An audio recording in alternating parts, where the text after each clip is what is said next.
Bien, muchachos, entonces, como nos quedamos la clase pasada analizando el problema de difusión, un problema de difusión en dos dimensiones.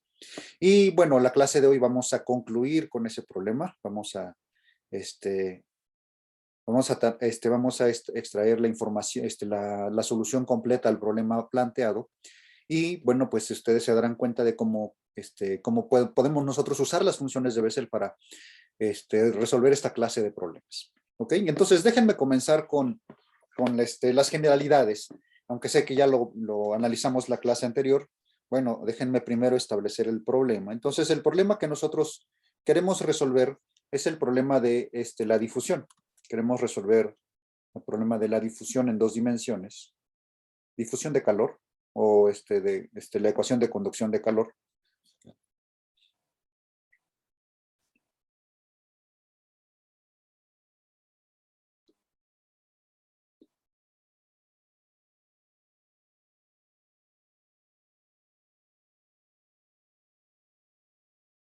En una geometría anular.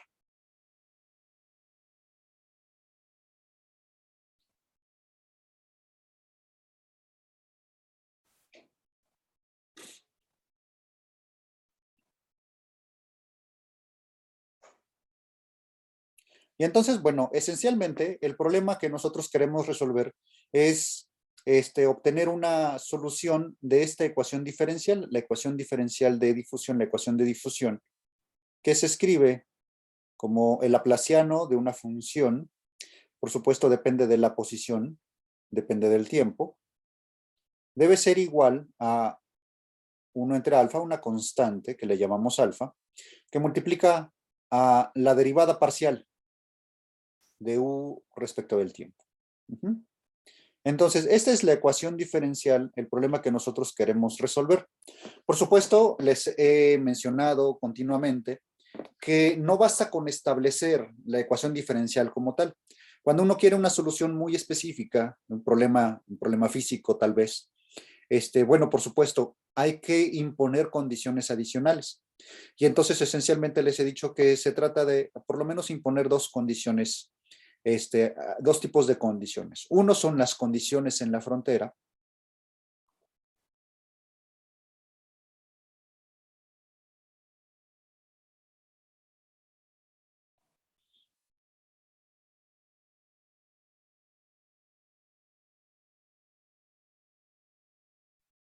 Y por supuesto, cuando nosotros establecemos las condiciones en la frontera, pues también debemos establecer el lugar en donde nosotros queremos hallar la solución, el lugar geométrico. Es decir, tenemos que establecer cuál es el dominio de validez de R. Entonces, R está contenido en un dominio, vamos a llamarle el dominio A, que es un subconjunto de R2. Esencialmente, A es un dominio anular, ¿ok? Un dominio anular en el sentido de que es la región contenida entre dos círculos concéntricos. Entonces, este es nuestro problema. Entonces, imagínense que tenemos la placa de un material en forma de anillo y entonces nosotros queremos hallar, este es el dominio A, por supuesto, la región entre estos dos anillos concéntricos, dos círculos concéntricos, uno que tiene un radio que hemos dicho que es el radio A y otro círculo es el círculo exterior que tiene un radio de tamaño B. ¿Ok? Entonces, si nosotros expresamos a R en términos de coordenadas, en coordenadas polares, entonces si R, phi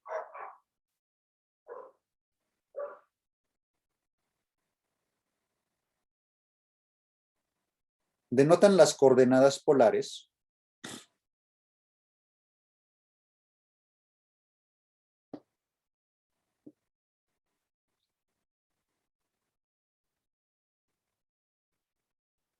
pues el dominio lo podemos escribir, el dominio anular de R2, lo podemos escribir muy fácilmente porque es el intervalo A a B en la región R, cruz el intervalo de 0 a 2 veces pi. O sea, la variable radial puede ir desde A hasta B, que es esencialmente esta región, y la variable angular puede ir desde 0 hasta 2 veces pi. ¿Ok? Entonces, con eso nosotros señalamos el lugar, el dominio en donde ocurre, en donde nosotros buscamos la solución a nuestro problema. ¿Ok?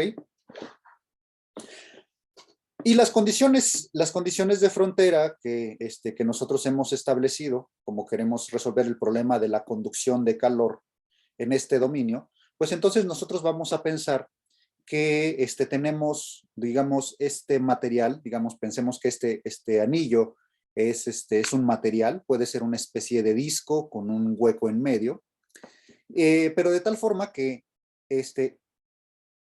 el perímetro interior de este anillo, que está esencialmente descrito por esta circunferencia, está sujeto a una temperatura. Podemos pensar tal vez que la temperatura a lo mejor es más caliente, más fría, qué sé yo. Entonces, pensemos que lo ponemos en contacto térmico con algún reservorio de calor a una temperatura T1 y el dominio externo, es decir, la frontera externa, nosotros la ponemos o la colocamos a una temperatura T2, a una temperatura distinta. Entonces, todo este dominio, toda esta frontera está sujeta a una temperatura distinta.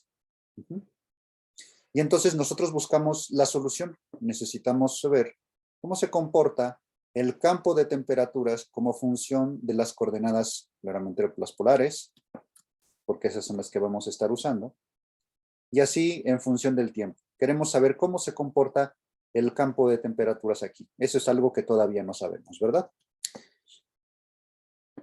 Y entonces, bueno, las condiciones de frontera se expresan para U minúscula, como función. Entonces, ¿qué es lo que nosotros hacemos? Lo que hacemos es decir que el campo de temperaturas lo vamos a expresar en coordenadas esféricas, perdón, en coordenadas polares. Por lo tanto, va a ser una función de R, de phi y del tiempo. Y entonces vamos a pedir que las condiciones de frontera que cumpla este campo de temperaturas sean tales que el campo de temperaturas valuado en A, no importa cuál sea el ángulo, no importa cuál sea el tiempo, debe estar a una sola temperatura llamada T1. ¿Ok? Esta es nuestra primera condición de frontera. Y el campo de temperaturas valuado en la frontera externa, o sea, valuado en R igual a B, en cualquier ángulo y en cualquier tiempo, debe ser una temperatura T2. ¿Ok? Entonces esto, bueno, lo mencioné en la clase pasada, por supuesto, cuando establecí el problema. Y entonces nosotros queremos resolver este problema. ¿Cómo se comporta? ¿Cómo evoluciona el campo de temperatura si nosotros damos una condición inicial? Entonces, y ese es el segundo conjunto de condiciones. En este caso, no vamos a utilizar el plural porque en realidad es una sola condición. Y es una sola condición por algo que he remarcado muchas veces, y es el hecho de que necesitamos una condición inicial porque la derivada temporal de nuestro problema es de primer orden.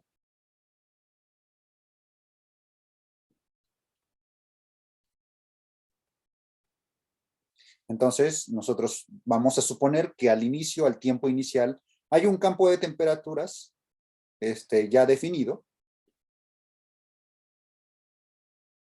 Por supuesto, es un campo que va a depender de R, del ángulo al que nos encontremos y, por supuesto, no va a depender del tiempo, porque es el que nosotros estamos evaluando el tiempo inicial. Y vamos a ponerlo genéricamente como una función arbitraria, R, f de R y phi. Y entonces queremos resolver este problema con estas condiciones de frontera y esta condición inicial. ¿Ok? Lo que hicimos la clase pasada fue tratar de establecer o tratar de resolver el problema directamente, ¿verdad? Si ustedes recuerdan, yo les dije, bueno, pues vamos a tomar la ecuación diferencial 1 y vamos a aplicarle la técnica de separación de variables. Y en algún momento cuando intentamos fijar las condiciones de frontera, pues todo se nos iba al traste, ¿verdad? Porque había una inconsistencia. Resulta que las cosas que tenían que ser constantes no podían ser. Y entonces lo que dijimos, bueno, lo que sucede es que las condiciones en la frontera me están estorbando. Me están estorbando para que la metodología de la separación de variables sea consistente. Si nosotros no cambiamos, o sea, no replanteamos el problema, de modo que las condiciones de frontera puedan ser iguales a cero, entonces vamos a tener ese problema, esa inconsistencia al intentar fijar las constantes de separación. Entonces, procedimos a hacer una propuesta.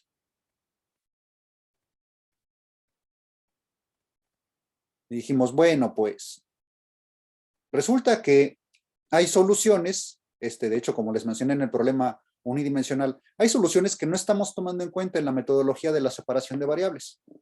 Y esas son justamente soluciones que no dependen del tiempo. Por eso es que en algún momento nosotros escribimos lo siguiente. Dijimos, bueno, vamos a pedir que el campo de temperaturas en la posición R, en el radio R, en la variable phi, a lo largo del tiempo, sea una función, le llamamos, si mal no recuerdo, US, que nada más depende de R. De hecho, incluso hasta al inicio lo que dije fue, bueno, pues vamos a intentar ver si también puede depender de phi. Al final de cuentas, nos dimos cuenta que la dependencia en phi debía quedar fuera de esta función US. Entonces, a este campo de temperaturas US, le vamos a añadir otro campo de temperaturas que dependa de R, que dependa de phi y que dependa del tiempo. Y entonces propusimos esto para que US fuese la que fuese la función que cumpliera con las condiciones de frontera. Entonces, o sea, la idea principal que hay detrás de esta propuesta es que US de R cumple con las condiciones de frontera.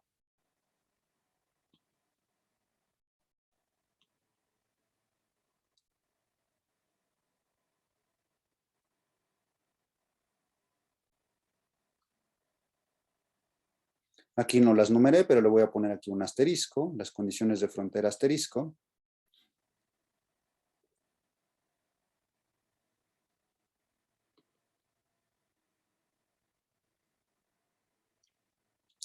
Y bueno, y entonces como resultado de esta imposición sobre US de R, obtuvimos que el campo de temperaturas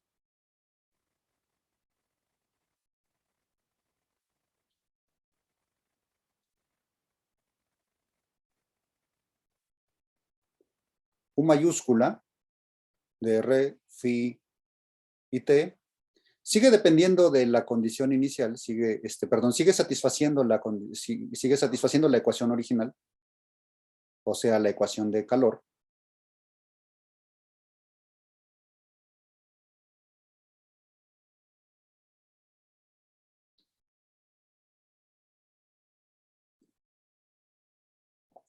Y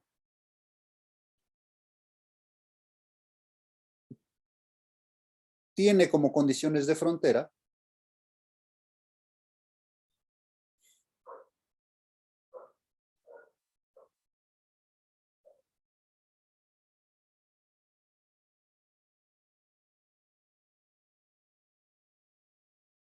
las siguientes. Entonces, las condiciones de frontera, si quieren le llamamos 2 asterisco,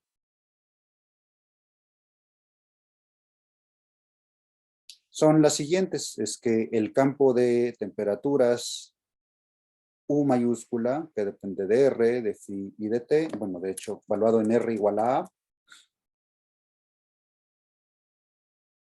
que depende de phi y que depende de T, debe ser igual a 0, lo mismo que el campo de temperaturas, pero ahora evaluado en R igual a B,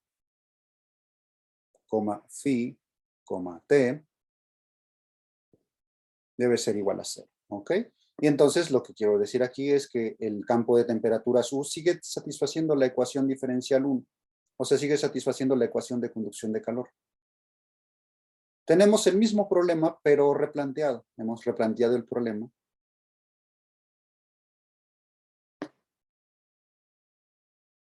Para que la técnica de separación de variables sea consistente. Este es nuestro nuevo problema. Por supuesto, la condición inicial también cambia.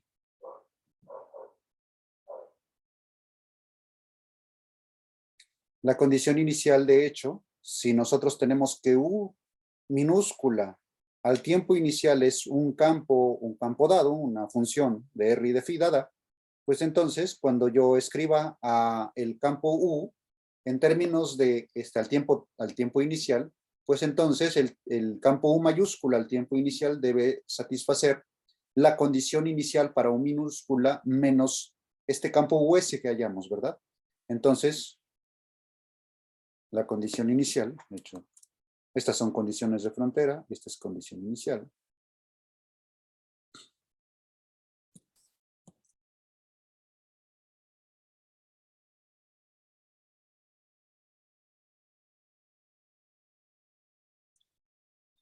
Tenemos que U de R, de phi, al tiempo t igual a 0, debe ser igual a, a f de R, phi menos US.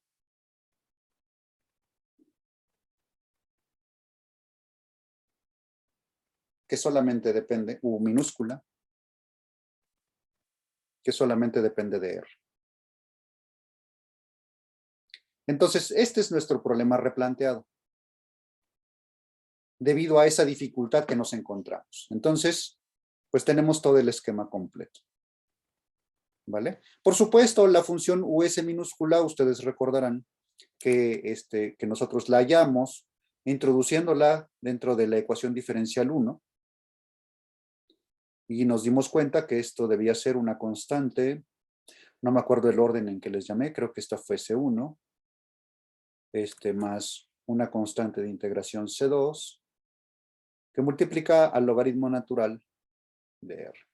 Donde por supuesto C1 y C2 pues están en términos de las temperaturas, de la temperatura 1, la temperatura 2, y también, si mal no recuerdo, está en función de los radios, ¿verdad? Entonces, bueno, por ahora no me voy a ocupar en escribir explícitamente C1 y C2, ya cuando lleguemos al final de nuestro problema, entonces tal vez las recuperemos.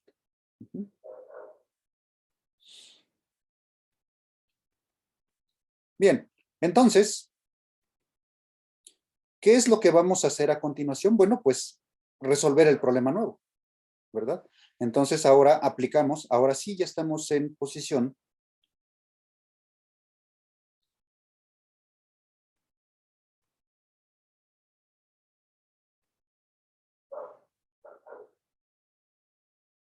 aplicar separación de variables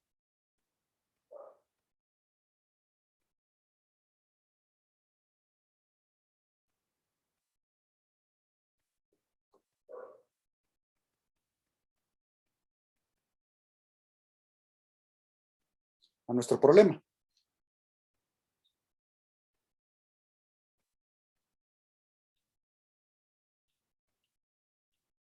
¿Ok? Entonces, ¿qué es lo que sigue? Bueno, entonces proponemos el ansatz de separación. Proponemos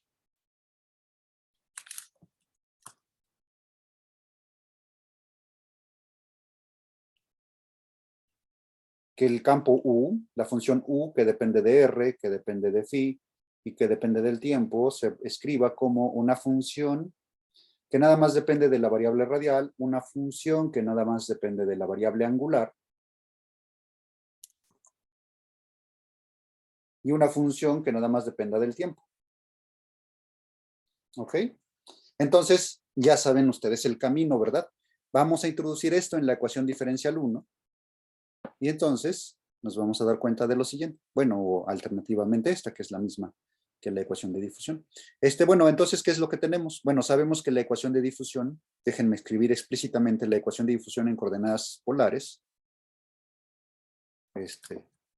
En coordenadas polares, esto es 1 entre R, déjenme recordar, es 1 entre R, sí. La derivada parcial respecto de R por la derivada de U respecto de R, más 1 entre R cuadrada,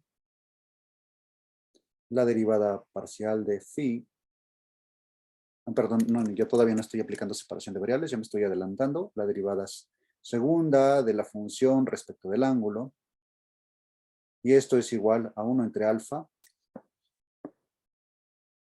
la derivada parcial de U respecto al tiempo. ¿Ok? Entonces, ahora sí, sustituimos. Sustituimos dentro de la ecuación diferencial que tenemos aquí, vamos a llamarle 2.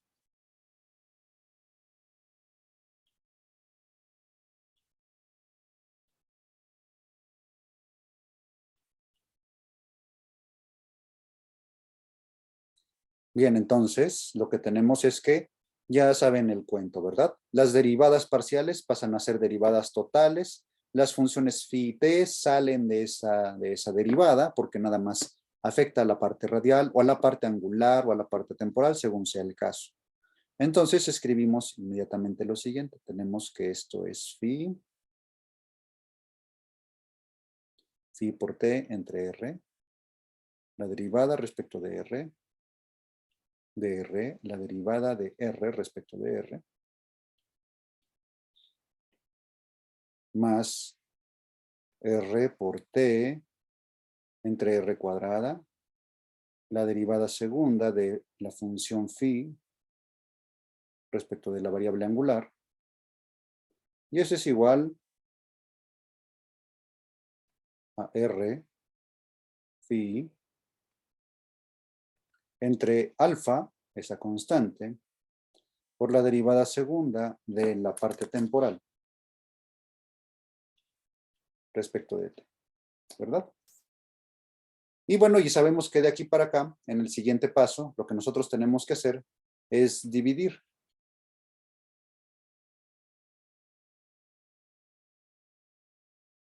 Toda la ecuación entre r phi por t.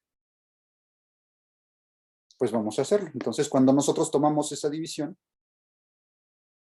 tenemos lo siguiente, tenemos 1 entre r por r minúscula, la derivada segunda de respecto de r por la derivada de r respecto de r, más 1 entre r cuadrada phi por la derivada segunda de phi respecto de phi es igual a 1 entre alfa veces la función t mayúscula por la derivada, y además aquí, disculpen, cometí un error, se me fueron las cabras, siempre me quedo con la inercia de la Sí, no, función de es onda, solo de primera derivada, ¿no? es solamente una Sí, derivada. sí. Ok, ok, gracias. Justo iba a preguntar eso. Bien, bien, bien. Traigo la inercia de la ecuación de onda. Entonces, bueno, nos quedamos con una derivada de primer orden, la derivada de t respecto del tiempo, ¿verdad? Y entonces, una vez que ya tenemos esto, podemos obtener nuestra primera ecuación separada. Entonces, primera ecuación separada.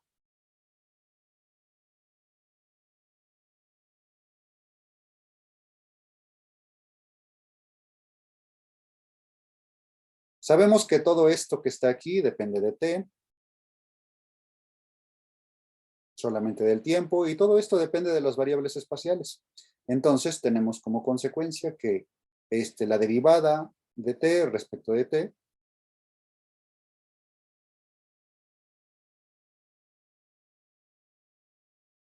es igual a lambda veces alfa multiplicada por t, donde lambda es la primera constante de separación.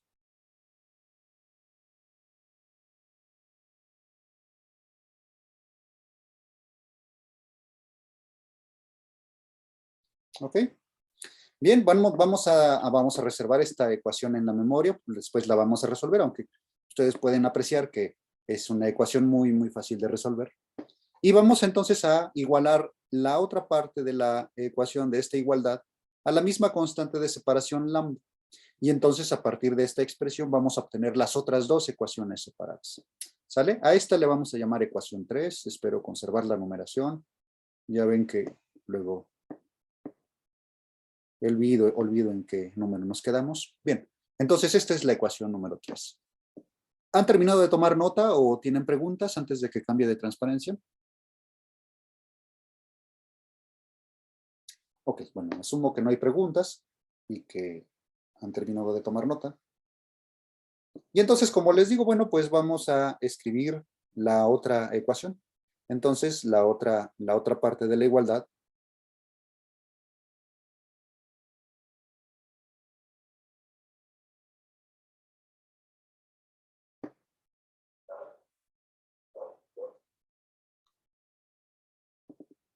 nos da lo siguiente. Nos dice que 1 entre la función r multiplicado por r por la derivada respecto de r, la derivada de r respecto de r, más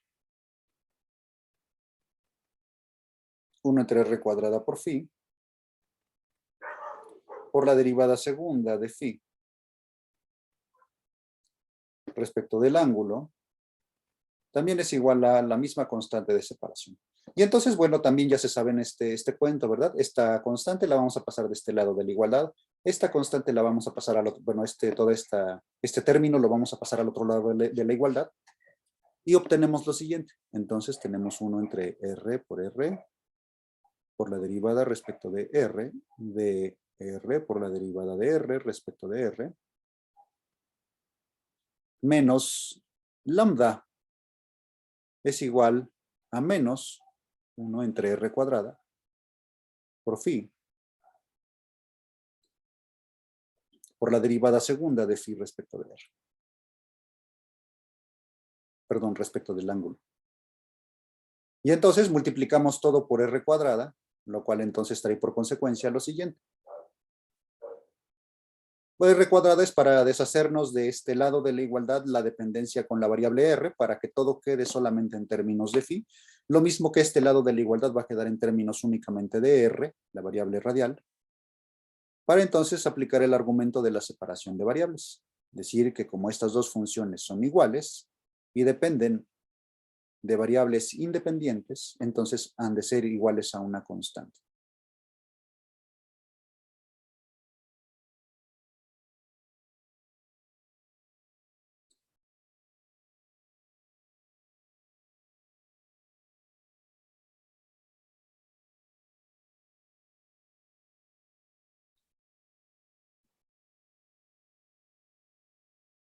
¿Ok? Y entonces ahora sí, segunda ecuación separada.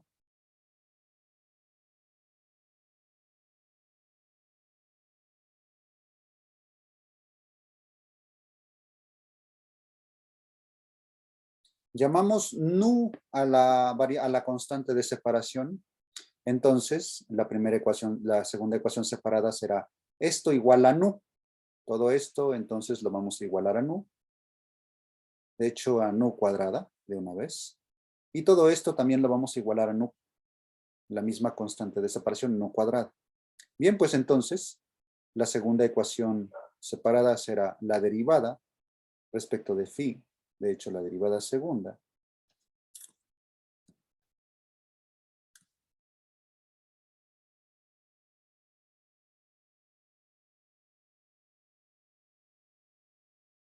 es igual a menos nu cuadrada por phi. ¿Ok? Esta vamos a llamarle nuestra ecuación 4. Esta es la ecuación 4.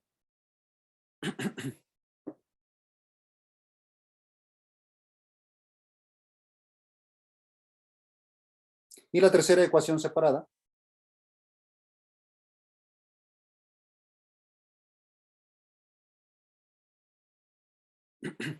pues es la que corresponde a la parte radial, ¿verdad? Entonces, todo lo que hay que hacer, vamos a igualar esto a la nu cuadrada, pero vamos a multiplicar de una vez todo por r y dividir entre r minúscula. Multiplicar por r mayúscula y dividir entre r minúscula. Entonces, tenemos que la derivada respecto de r de R por la derivada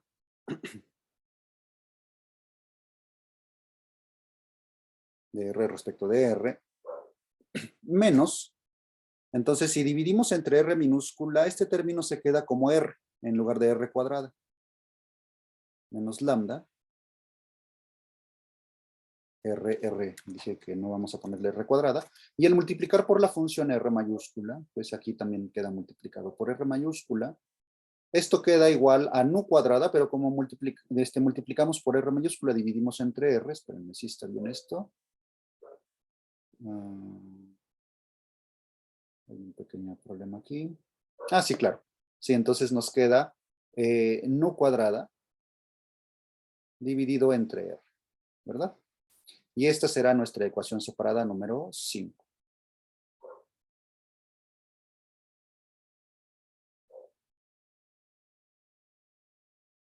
Bueno, es la tercera ecuación separada, pero es la ecuación número 5.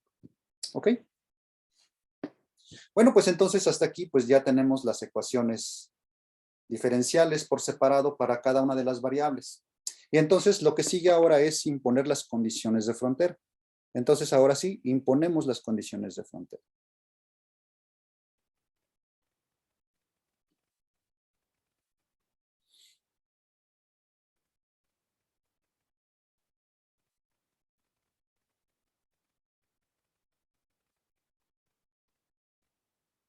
Entonces, una de las primeras cosas que hay que notar, y que de hecho es algo que incluso me preguntaron anteriormente, no ponemos explícitamente una condición de frontera para la variable angular, pero eso no importa.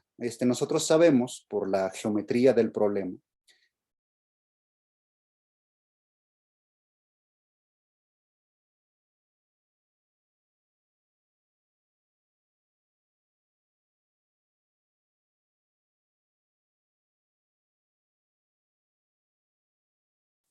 nosotros sabemos que phi debe ser una función, phi debe ser 2pi periódica.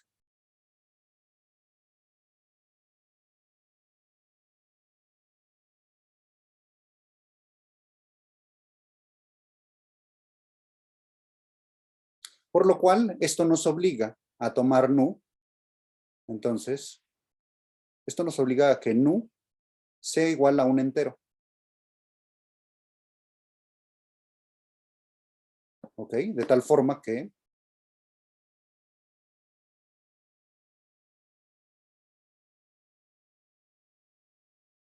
las soluciones a la ecuación diferencial 4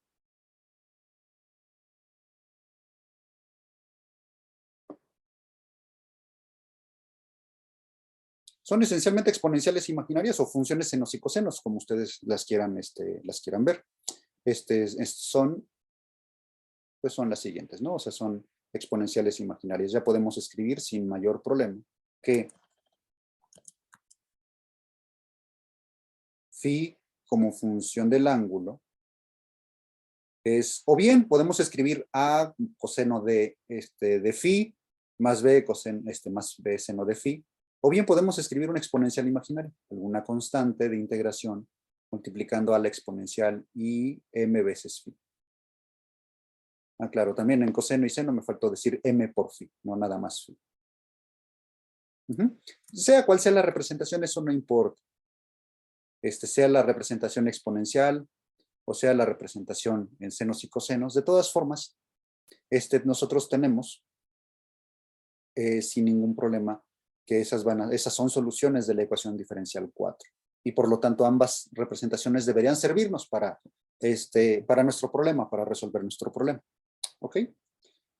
Ahora, bueno, entonces, ¿qué otra cosa necesitamos nosotros saber? Bueno, pues, punto número 2. Ahora sí, las condiciones de frontera explícitas de nuestro problema.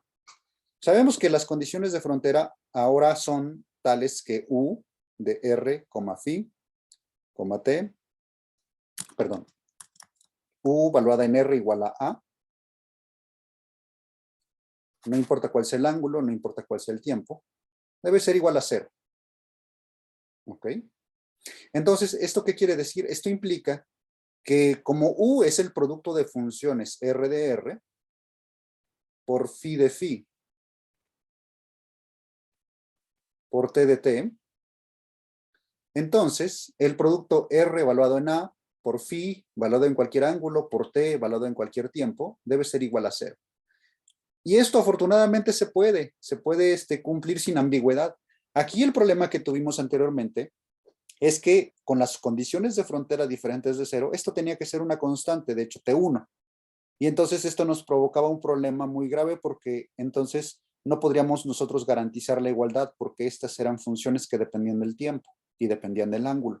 Entonces, para evitar esa ambigüedad, esa inconsistencia, mejor dicho, lo que podemos hacer es pedir que esta expresión se identifica con 0 y por supuesto, lo único que tiene que ser 0 para que esa condición se cumpla es que R evaluado en A sea igual a 0. Y con eso nos libramos de la inconsistencia. Ahora sí, una constante tiene que ser igual a otra constante, no una constante igual a una función, ¿verdad? Lo mismo sucede en la otra frontera.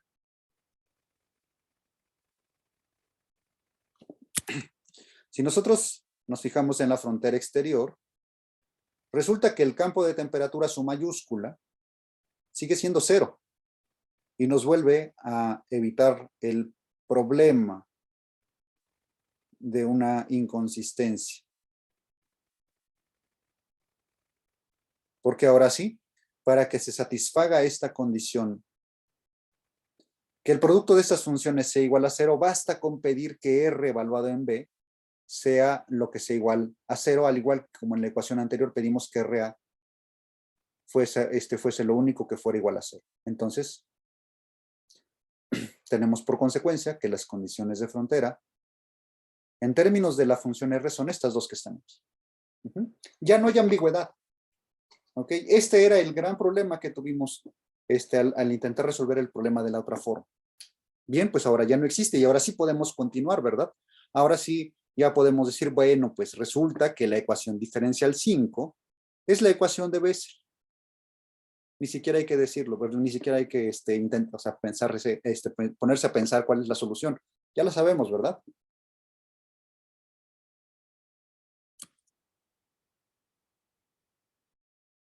De hecho, deberíamos decir las soluciones a la ecuación 5 son las funciones de Bessel de primer y segundo tipo.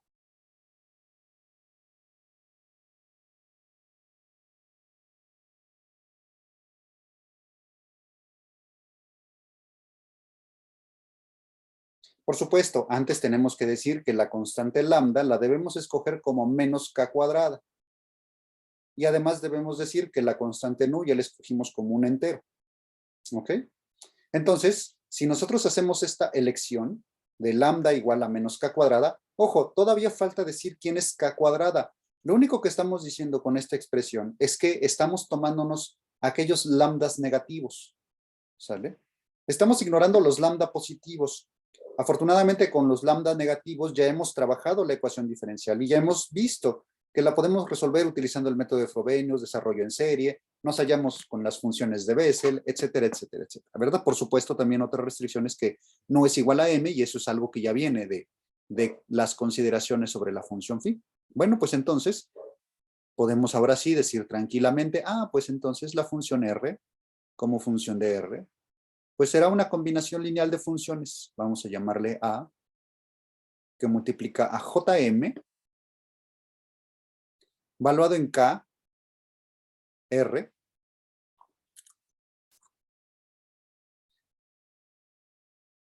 más la función, más una constante de integración B, por la función de Neumann, valuado en KR. Esta es la solución general. Y aquí, a partir de aquí, ahora imponiendo las condiciones de frontera o con las condiciones de frontera y esta expresión.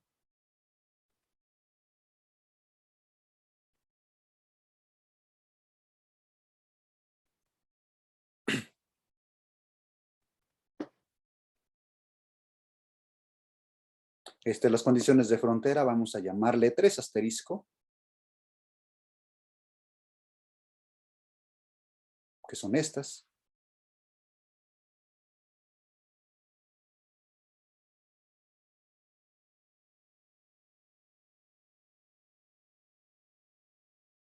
debemos fijar los valores de K.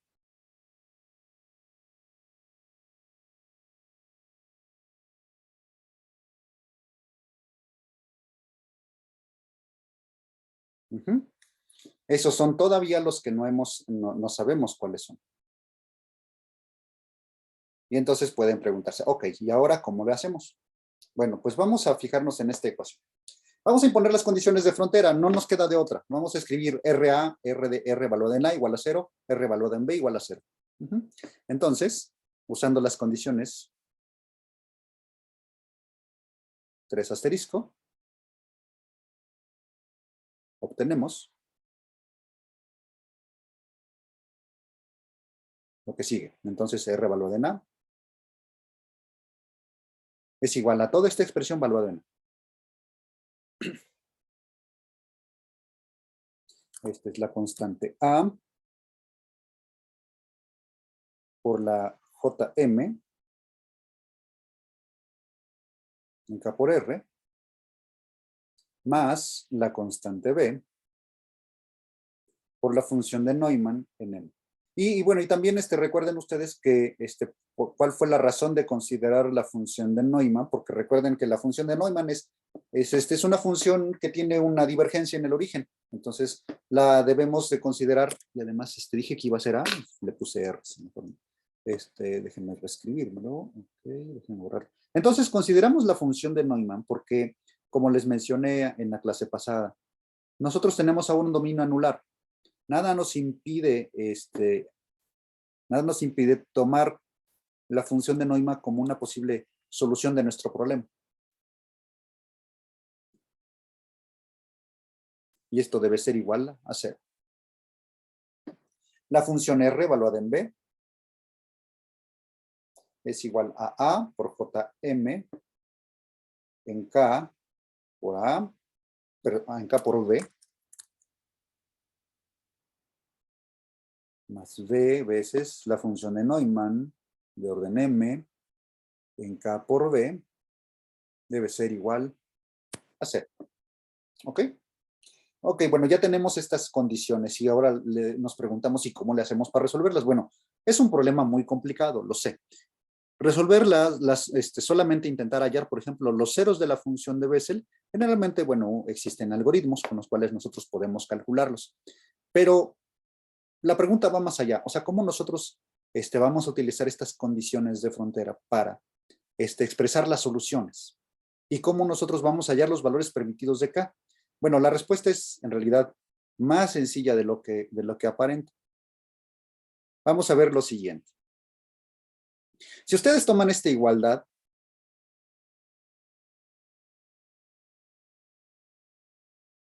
pasan este término, la función de Neumann, al otro lado de la igualdad, si ustedes quieren, podemos escribirlo. Directamente podemos darnos cuenta que A por JM de K por A debe ser igual a menos B por la función de Neumann en K por A. Pero lo mismo podemos hacer con la otra función, con la otra igualdad que tenemos aquí. Vamos a pasar la función de Neumann al otro lado de la igualdad. ¿Qué nos queda? Nos queda A, JM, K por A, K por B, perdón. Y eso es igual a menos B veces la función de Neumann de orden M en K por B. ¿Ok? ¿Qué pasa si ustedes toman la división entre estas dos ecuaciones? Si ustedes toman el cociente término de cada lado de la igualdad, entonces pueden ver que las constantes A y B desaparecen.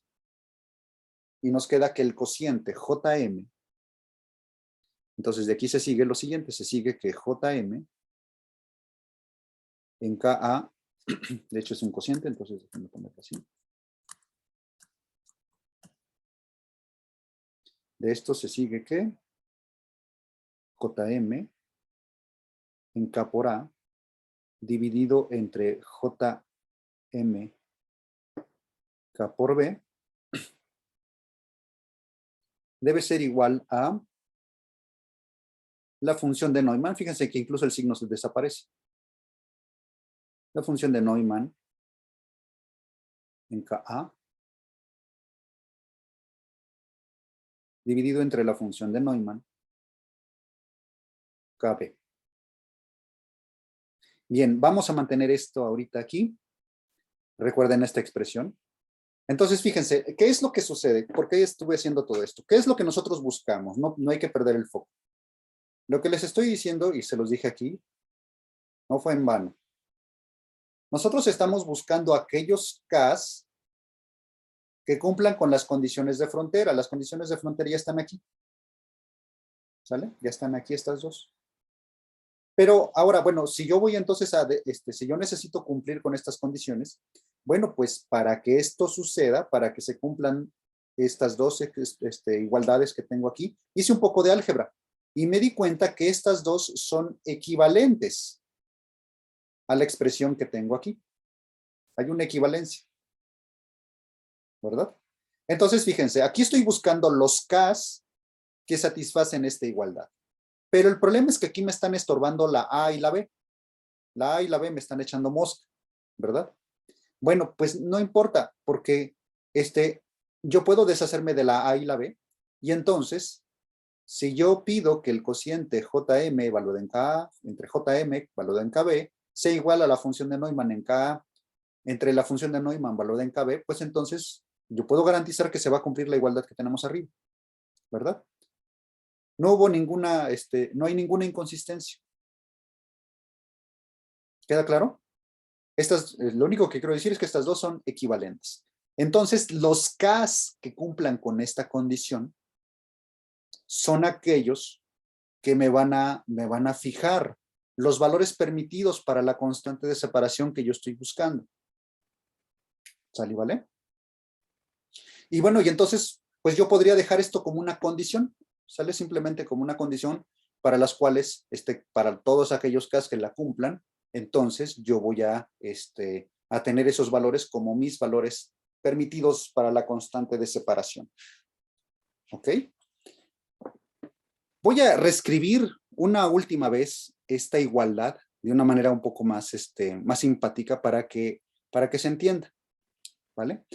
Pero antes de eso, necesito saber si ya han terminado de tomar nota o si hay alguna duda hasta este punto.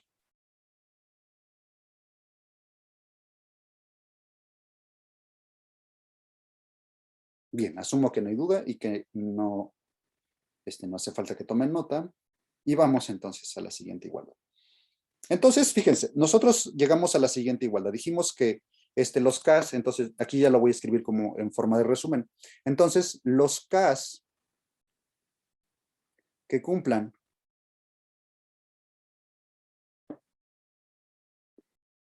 la igualdad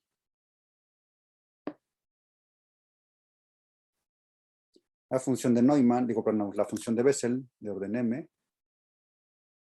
evaluada en Ka,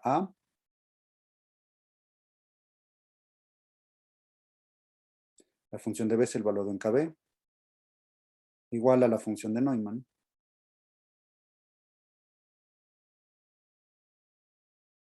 Doctor, ahí son todas de orden M y son de primer tipo y segundo tipo, ¿verdad? así es, son solo las de orden M. Ok. Entonces, son los valores permitidos, o bueno, son los Ks permitidos para la constante de separación.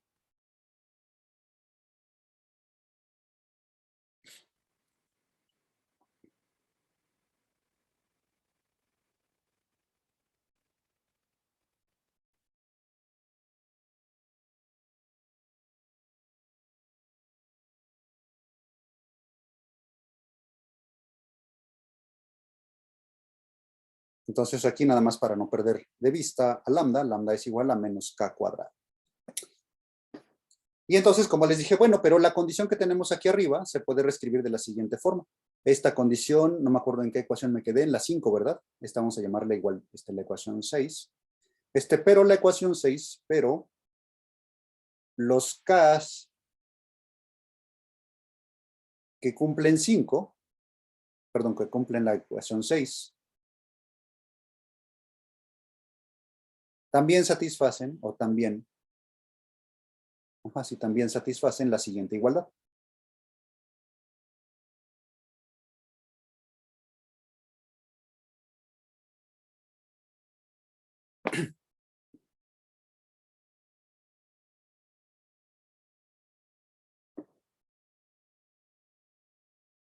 Entonces, lo único que voy a hacer a continuación va a ser pasar esta J multiplicando y esta M multiplicándolo en los lados contrarios de la igualdad.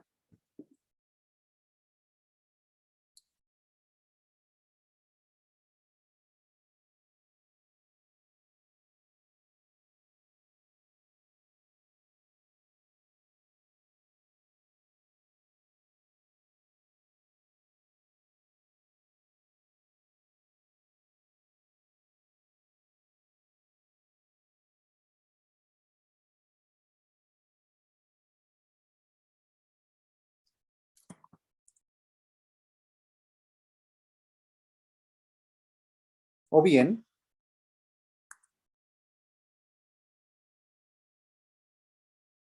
los K permitidos o los K permitidos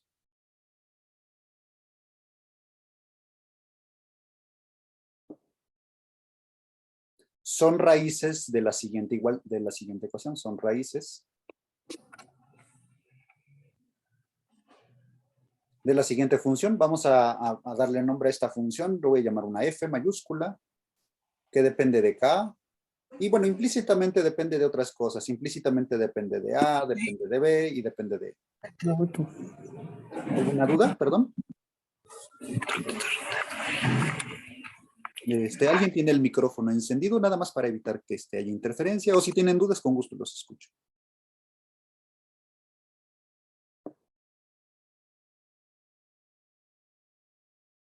Menos, entonces esto menos esta función.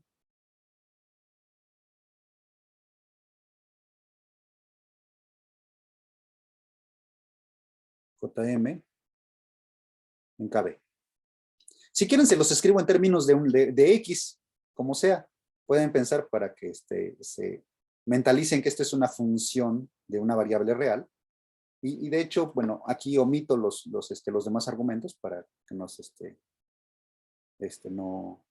distraigan con esos argumentos. JM, que depende de X. Ah, bueno, de hecho, miento. Mejor vamos a hacerlo como una función, una sola función de X, claro, sí.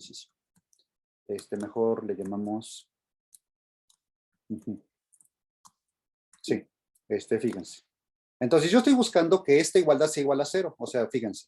Si yo escribo esto como una diferencia, estoy pidiendo los K's que hacen que esta función sea igual a 0. Pero puedo hacerlo de una forma también diferente. A ver, espérenme. Sí, conviene hacerlo de esa forma. Ajá, es que iba a reemplazar una variable X. Sí, creo que sí conviene. A ver, déjenme pensar. Si nosotros llamamos X, fíjense, esta va a ser mi definición. Vamos a llamar X a K por A. Entonces, la variable es K, la cambiamos de nombre, le cambiamos a la variable X. Por supuesto, donde haya un K, voy a escribir X entre A. Entonces, vamos a definir la función, llámenle G. Estas son funciones transitorias, así que no le pongan mucha atención a los nombres. Nada más quiero probar un punto. Quiero escribir esto, quiero saber un punto. Por supuesto, esto también depende de M, depende de A y depende de B todavía. Podemos definir JM de X, digo, G de X, como JM de X por la función de Neumann, valuada en X por B entre A. K es igual a X entre A.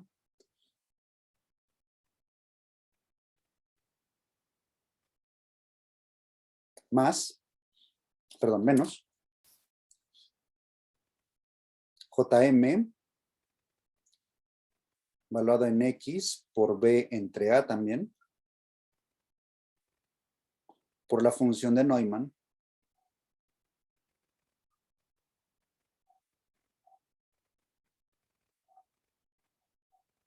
valuada en X. Entonces, los ceros de esta función, o las raíces,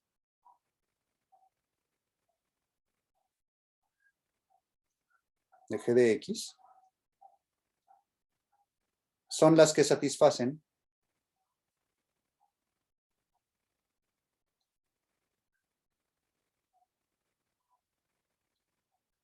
bueno, son las constantes que hacen que se satisfagan las condiciones de frontera.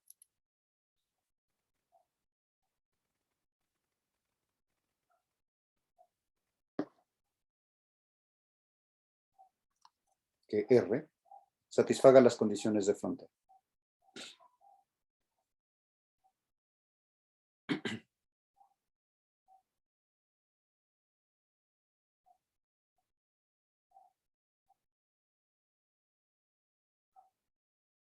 Y específicamente las condiciones de frontera, 3 asterisco, ¿verdad? Que fue de donde partimos.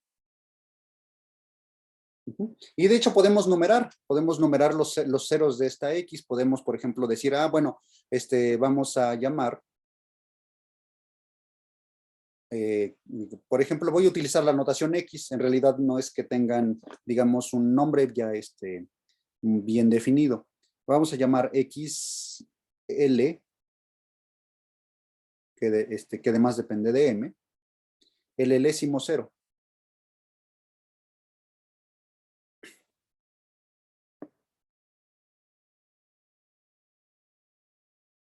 De G, de X, que bueno, sí depende de M, aunque no le puse, si quieren hasta podemos ponerle el subíndice, pero no quiero que se lleven la idea de que es una función, vaya, o sea, que tiene un nombre ya inamovible, ¿ok? Aunque bueno, sí se han calculado los ceros de esta función, se pueden hallar de hecho en algunos manuales, pero por ahora lo que me interesa es que ustedes se queden con la idea de que nosotros podemos todavía hallar estas constantes de separación, estas constantes de separación en términos de las raíces de esta combinación de funciones de Bessel. Bien, y entonces pueden decir, ok, ¿y ahora cómo los utilizamos? Bueno, además quizá conviene decir que L está contenido en los naturales, o sea, L puede ir desde 1 hasta infinito, lo que entonces quiere decir que, que G tiene una infinidad.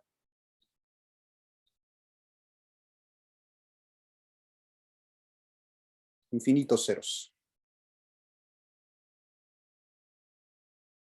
Tiene una infinidad de ceros. ¿Ok? Es muy parecida, por ejemplo, en ese sentido, por ejemplo, cuando nosotros hicimos la analogía de JM con la función seno, la función seno o la función coseno, la que sea, pues entonces dijimos, es que esta JM tiene una infinidad de ceros. E incluso, más adelante vamos a ver que JM se puede escribir como una función, se puede escribir asintóticamente como una función trigonométrica. ¿Ok? Lo mismo que la función de Neumann. Entonces, en ese sentido, la función JM tiene una infinidad de ceros. Si nosotros tenemos entonces una combinación de funciones donde todas tienen infinidad de ceros, pues lo más razonable es, pues claro, sospechar que esta combinación de funciones también va a tener una cantidad infinita de ceros. Y simplemente lo que estamos haciendo es numerarlos con esta XLM, lo que valga. ¿Ok? De hecho, si me da un poco de tiempo, tal vez les muestre cómo ver o visualizar los ceros de esta función para que se den una idea de cómo, de cuáles serían los valores permitidos de la constante de separación. ¿Sale? Entonces, y bueno, ¿y qué pasa con la constante de separación? Pues la constante de separación K, dijimos que es igual a, aquí lo escribimos, K por A es igual a X, entonces K le escribimos como X entre A, lo que quiere decir entonces que los K permitidos son KLM, donde KLM es el elésimo cero de la combinación de funciones de orden M dividido entre A. Y aquí están los valores permitidos para K.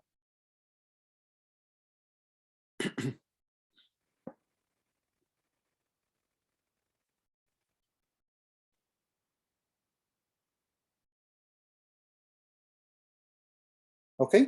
Y esto además nos va a llevar a valores permitidos para la constante de separación lambda.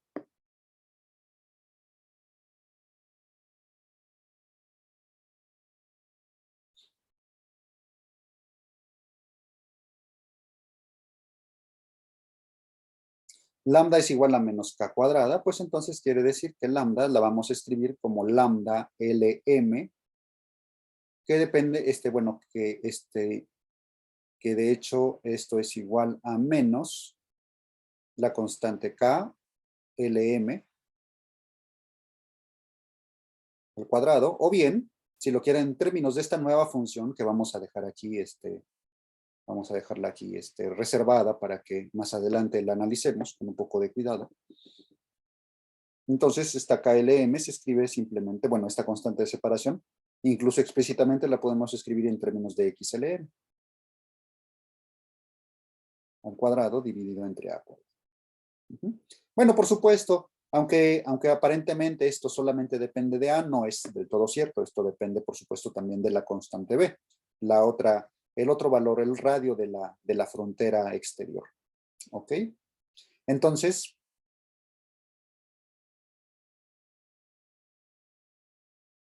lo que sigue a continuación es ahora, ¿qué pasa con las soluciones, verdad?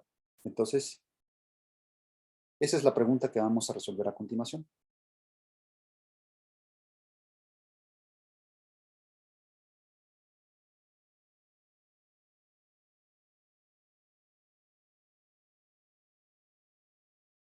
Bien, pero antes de eso me gustaría mejor hacer una pausa para que tomen un descanso.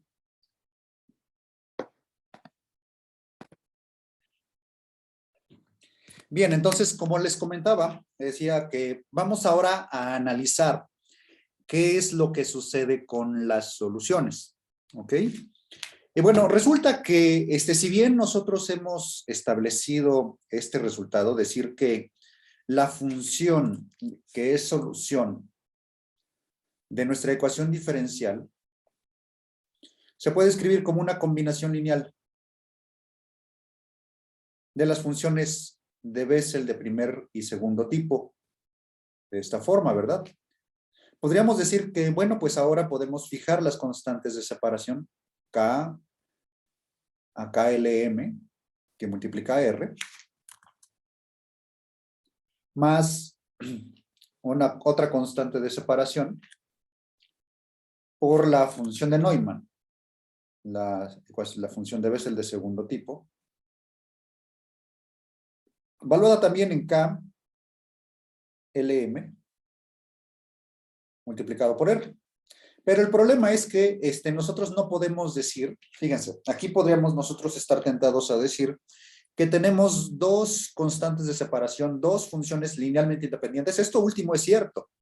Tenemos dos funciones linealmente independientes, Jm y Nm. Pero en la solución aparentemente aquí nosotros tenemos dos constantes de integración A y B. Sin embargo, debemos de hacer énfasis en un hecho muy importante. Dado que nosotros hemos escrito, y de hecho ustedes recordarán en la transparencia anterior, establecimos que hay dos condiciones de frontera. Y esas dos condiciones nos llevan a fijar K, pero K es solamente una variable. Si tenemos dos ecuaciones, dos igualdades, dos condiciones, entonces debemos fijar dos variables que estén involucradas. Ya fijamos una, fijamos la K. ¿Ok? Pero entonces pueden preguntarse, ¿y entonces cuál otra? Bueno, pues resulta que las constantes no son independientes. Las constantes de integración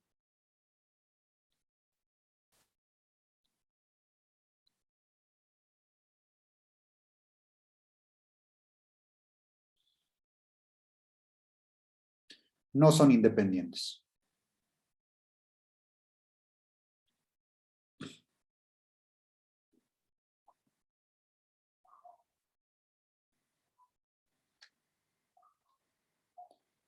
Esto quiere decir que en lugar de tener dos constantes de integración, vamos a terminar con solamente una.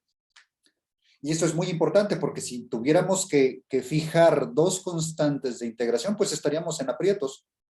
Tendríamos que fijar dos constantes de integración y nada más tenemos una condición inicial, ¿verdad? Entonces hay que tener mucho cuidado en el momento en que nosotros, como les había mencionado también anteriormente, cuando nosotros estemos haciendo el recuento de las constantes de integración, tienen que ser consistentes con el número de condiciones iniciales que tenemos. Aquí, si nosotros dejamos libremente A y B como si fueran variables independientes, entonces estaríamos en serios aprietos cuando nosotros intentemos escribir la solución general y al intentar de hallar los coeficientes del desarrollo. ¿Ok? Entonces, déjenme ver cómo, déjenme mostrarles, mejor dicho, cómo es que estas constantes son dependientes una de la otra. Y resulta, si ustedes recuerdan las condiciones de frontera, bueno, volvamos a las condiciones de frontera para R.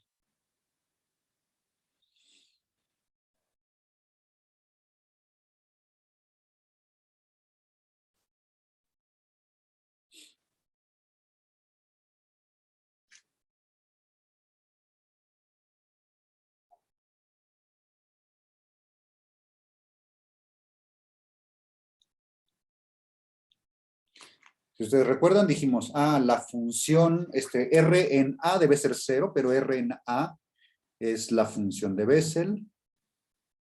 Bueno, es la constante, mejor dicho, es la constante de integración A. La función de Bessel de orden M. Aquí, si ustedes quieren, ya podemos escribir KLM. Multiplicado por R, pero de hecho multiplicado por A, porque estamos evaluando la función, R lo estamos evaluando en A. Más B veces la función de Neumann. En KLM por A. Y esto debe ser igual a 0. Y bueno, y también tenemos la otra condición, aunque ahorita está de más escribir las dos, pero bueno, me escribo para tener el esquema completo. Ahorita van a ver por qué está de más. A por JM en KLM por B, más B veces la función de Neumann en KLM en B. Esto debe ser igual a 0. Bueno, ok. Fíjense que si nosotros tomamos de la identidad, vamos a llamarle un puntito.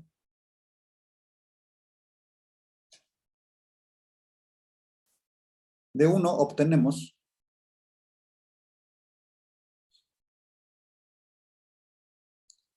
lo siguiente. De hecho, pueden ustedes darse cuenta que A se puede escribir en términos de B, ¿verdad? Y al revés, B se puede escribir en términos de A. De hecho, vamos a hacer esto último, vamos a escribir B. ¿Cómo? Despejando de la primera igualdad. Tenemos que B es menos A, que multiplica al cociente A, multiplica JM, KLM, en B, dividido, perdón, de hecho, según dije que iba a poner la condición 1, esto lo en A, aunque igualmente se puede tomar la condición 2, podría haber escrito aquí B y no habría ningún problema. No es J, este es N, la función de Neumann, evaluada en K, LM, por A. Y entonces, si nosotros sustituimos esta constante de separación, fíjense, ustedes pueden darse cuenta claramente que esto depende de A. A y B no están libres, no son dos variables, bueno, dos constantes que se puedan fijar libremente. Una vez que nosotros hallamos A, se puede determinar B. Y entonces,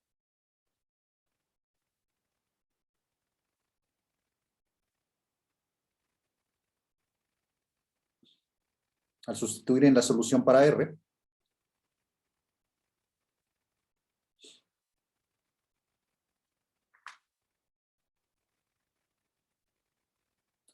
obtenemos lo siguiente. Obtenemos que R, como función de R, es igual a la constante A por JM, KLM,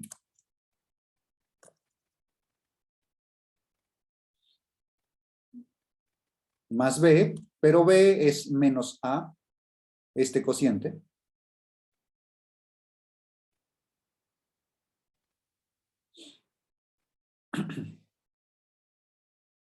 dividido entre NM en KLM, y todo esto multiplica la función de Neumann en KLM por R.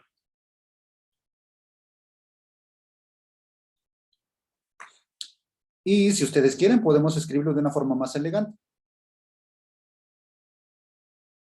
Vamos a hacerle cirugía estética a esta función R de R. Vamos a factorizar la función de Neumann evaluada en KLMA.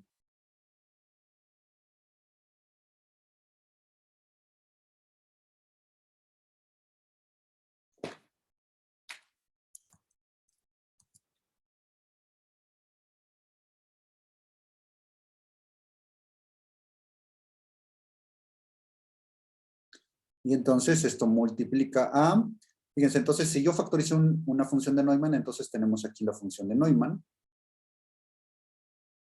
en KLMA.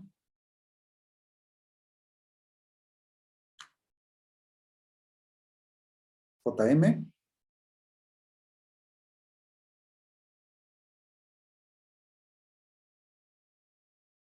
Valor en KLM. EDR. Menos. La constante A ya la factoricé.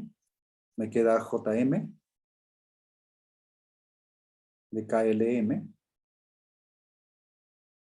De A. Por la función de Neumann. En KLM de R. Ok, entonces, ¿qué es lo que estoy diciendo? Lo que estoy diciendo es que, al final de cuentas, resulta que nosotros tenemos una sola función. R es una función que nada más depende de una constante de integración. Hay que fijar una sola constante de integración. Y está multiplicando una función que es solución de la ecuación de Bessel. Y sabemos que es solución de la ecuación de Bessel porque esto es una combinación lineal de funciones de Bessel. Todo esto es combinación lineal, es una combinación lineal y una combinación lineal muy particular. ¿Ok? Es una combinación lineal.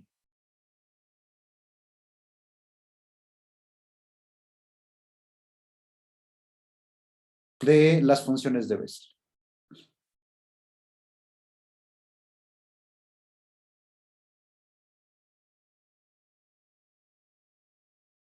Y por lo tanto sigue siendo solución de la ecuación de Bessel.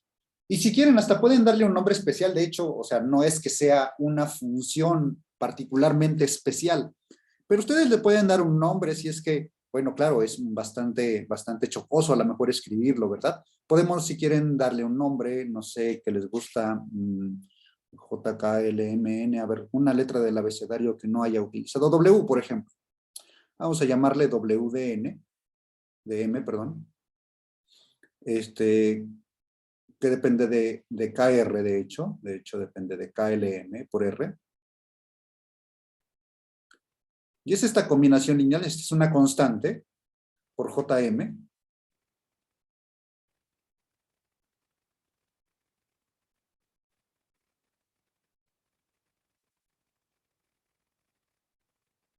Que depende de KLM por R. Menos JM de KLMA por la función de Neumann en KLMR.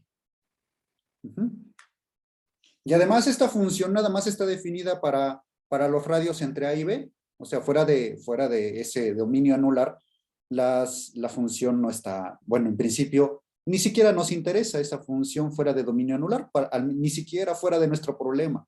Es una función que particularmente nos va a ser de utilidad para nuestro problema. Entonces, en términos de esta función, puedo decir, bueno, pues R, como función de R, es una constante. Fíjense, además hay otra cosa. Esto que está aquí es otra constante. Pueden decir, bueno, pero es que está multiplicando a la n. Bueno, no importa, es otra constante de integración. ¿Ok? Si quieren, llámenle, ya utilizamos A, B, ya utilizamos creo que C, si mal no recuerdo, C. Vamos a llamarle D. Una nueva constante de de integración. De hecho, incluso hasta le podemos dar el nombre de DLM o como ustedes quieran.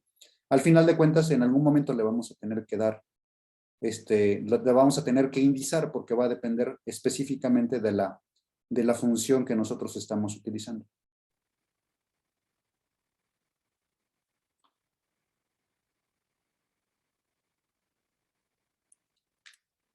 Y esto es nuestro conjunto de funciones en R. Y por supuesto, aquí L está contenido en los naturales.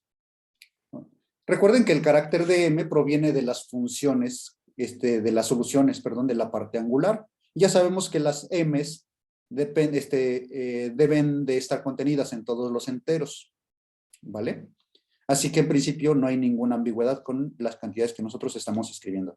Ahora, finalmente, para darle mate a nuestro problema, bueno, casi. Vamos a escribir la solución. Fíjense, entonces hasta aquí ya terminamos con esta parte. Ahora vamos a la siguiente. Y la solución para la parte temporal. Entonces escribimos ahora la solución para la parte temporal.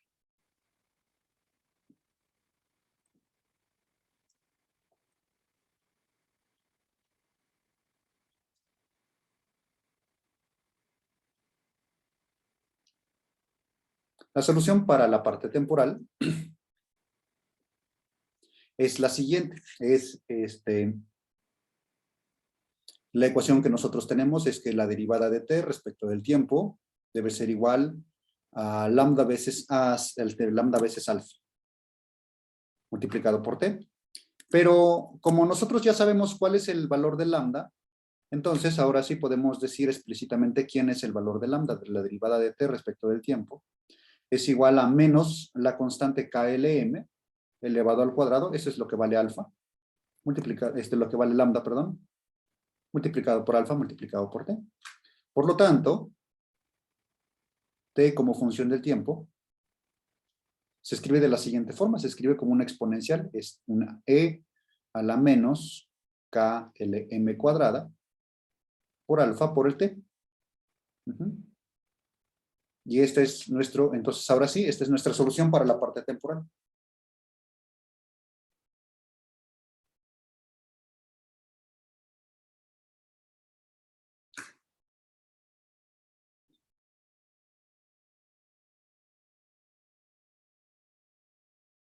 ¿Qué es lo que sigue ahora? Bueno, lo que sigue ahora es algo que ustedes ya saben, ¿verdad? Vamos a escribir la solución general.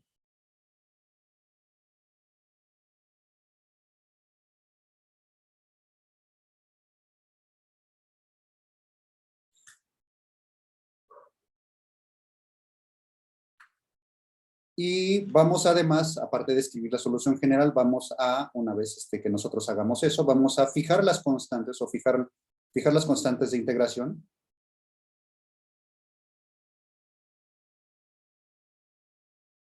De hecho, la constante de integración, bueno, es que en realidad es una infinidad.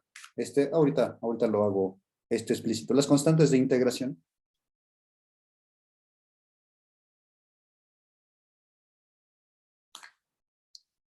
Usando la condición inicial. De hecho, ahorita digo la condición inicial porque tenemos una sola condición inicial.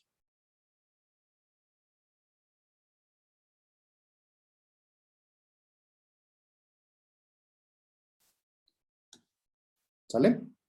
Pero eso lo vamos a hacer en otra transparencia. Necesito saber si ustedes ya terminaron de tomar nota o si necesitan tiempo para concluir o tienen alguna duda. Un minutito, doctor, por favor. Me espero, por favor, me avisas. Sí, muchas gracias. Doctor, pero también te quería preguntarle, porque Sí. cuando resolvíamos las otras ecuaciones, ve que para la parte espacial tenemos una parte de angular y la parte radial, pero aquí ya no necesitamos, o sea, digamos, ya al tener R de R, bueno, mi pregunta es, ¿todavía falta R de phi o algo así? O No, a phi ver, de phi, espera, ¿verdad? Ya no falta la eso. phi ya la tenemos. Ah, De hecho, la pasé muy rápido porque la hemos visto numerosas veces, pero vaya, no está de más. Si quieres la muestro. Déjame ver si está aquí.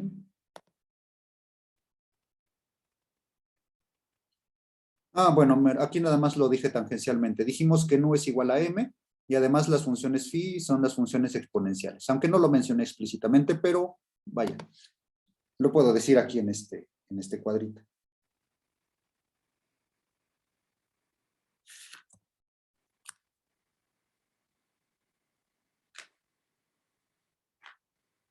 Como es una función 2pi periódica, pues conviene escribirla en términos de exponenciales imaginarias. Esta es la solución para phi, con m contenido en los enteros. Pero está bien, no está de más hacerlo explícitamente, decir explícitamente que esa es la solución. Y ahora sí, utilizando esta expresión y esta expresión, vamos a armar la solución general. Ok, sí, muchísimas gracias. Es que yo estaba pensando, no sé, me confundí, que al tener la R de R minúscula, ya teníamos como esas dos, eso es como fue mi confusión, pero sí, muchas gracias. Muy Ahora sí, bien. ya veo que están las tres, digamos, Sí, de siempre deben de lanzas. estar las tres, siempre. Ok, perfecto. O Muchas cuatro, gracias, doctor. dependiendo del problema. Tal vez ya llegaremos a problemas un poco más complejos. Ok, sí, sí. Profesor, en la solución de TDT es, no diverge. No, no diverge. Fíjate, la constante K, Lm, es el cero de una función, de la función G. Pero estos ceros son positivos, porque recuerda que la variable X, que de hecho es como, es KLM, XLM entre A. A es positiva, X es positiva, y esta exponencial es negativa. Y el tiempo siempre es positivo. La constante K es positiva, K elevado al cuadrado. La constante alfa es positiva, es una cantidad física. Y entonces esta exponencial en realidad hace lo contrario a lo que dices. Cuando t se va a infinito, la exponencial se va a hacer. Pero es una muy buena observación. Ahorita si quieren, vamos a analizar los límites. Este límite cuando t se va a infinito, para que vean que tiene todo el sentido del mundo. ¿Ok? Sí, está bien. Por mi parte ya puede continuar. Muchas gracias, doctor. Bien, vamos entonces a continuar con... Entonces, escribimos la solución general, ahora sí.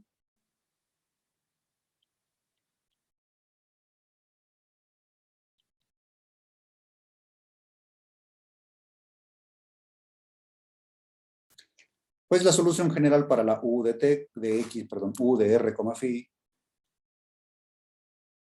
y del tiempo es una combinación lineal de todas estas funciones, ¿verdad? Una combinación lineal quiere decir que vamos a sumar sobre los índices que aparecieron para los valores permitidos de las constantes de separación. La suma sobre m corre de menos infinito a infinito. Lo voy a escribir como una suma contenida en z. La n, de hecho, es L. Esta es la variable que cuenta sobre los ceros de la función g, esa función que hallamos. Y los ceros de esa función los numeramos desde 1 hasta infinito. Bien, entonces tenemos la constante de separación que le llamamos, si mal no recuerdo, nos quedamos con E, creo que fue la última constante de separación, aunque en todo momento le podemos cambiar el nombre, le llamamos D al final.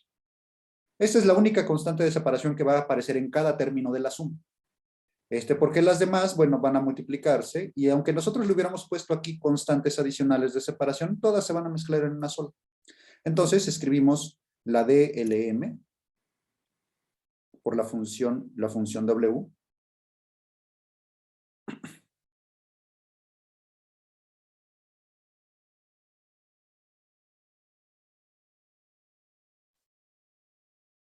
Por la parte, la solución a lo largo del ángulo, por la solución temporal.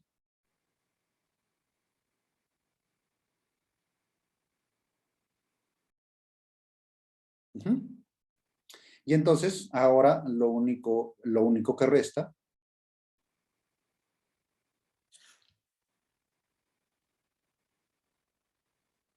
es hallar las constantes de separación.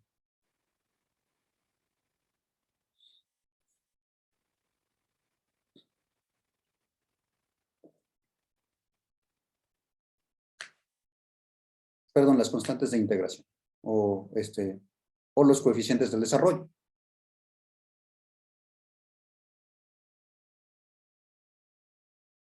Muchas veces se lo van a encontrar no con el nombre de constantes de integración, sino más bien como los coeficientes del desarrollo.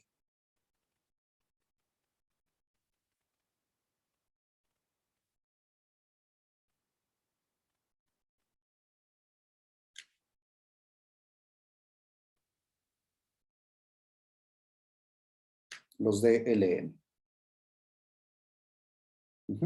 Y entonces para eso lo que hacemos uso de las relaciones de ortogonalidad. Entonces para este fin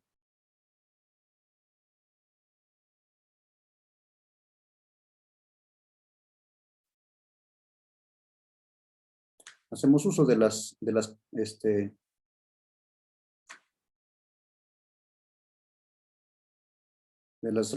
de ortogonalidad.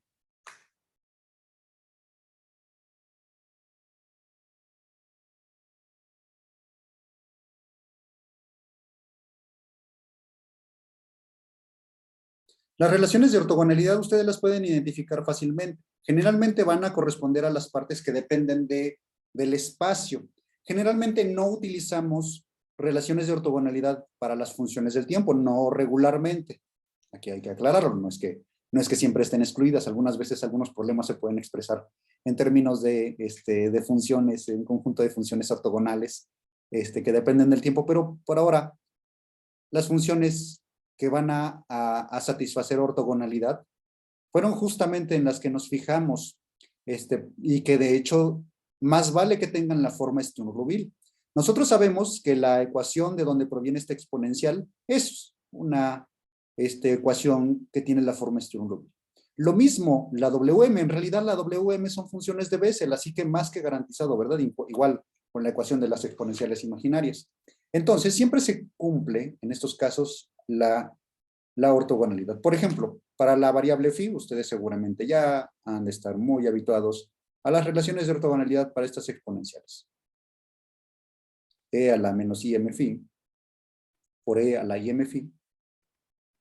De hecho, m' y m phi integrado a lo largo de phi es igual a 2 veces pi delta de Kronecker en m, m'.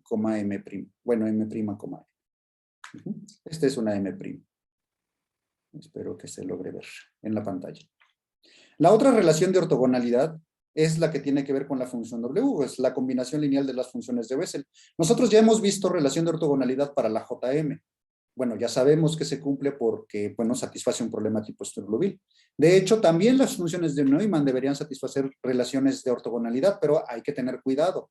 Las funciones de Neumann tienen una divergencia en el origen, ¿vale? Sin embargo, aquí nosotros no estamos considerando al origen como parte del dominio de esta función.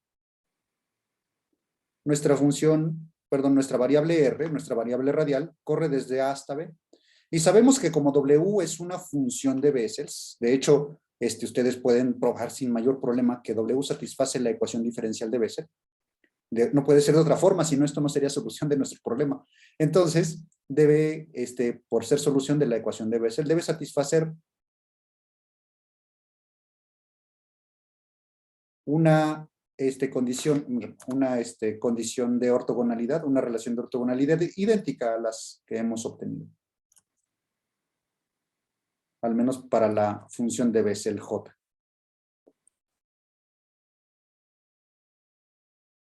De hecho, aquí déjenme escribir primero KL', porque esta es una ortogonalidad respecto de L.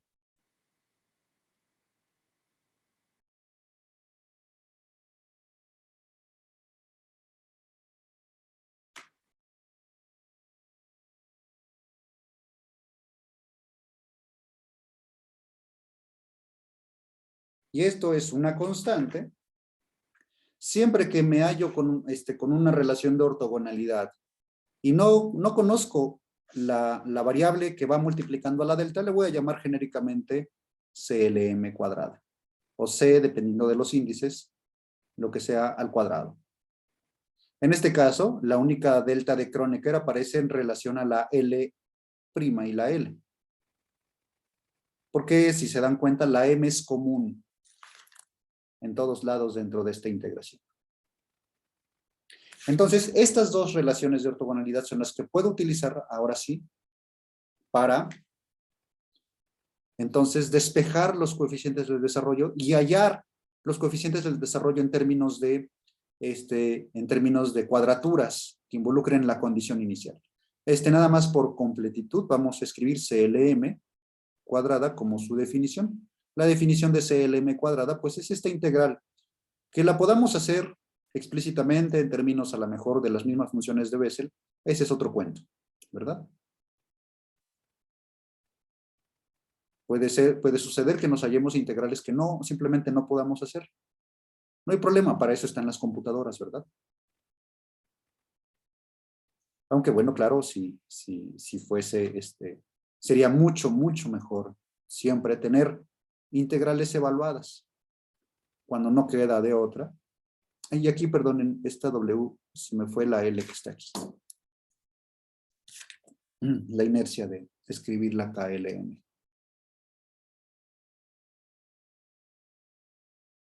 Este es WM nada más.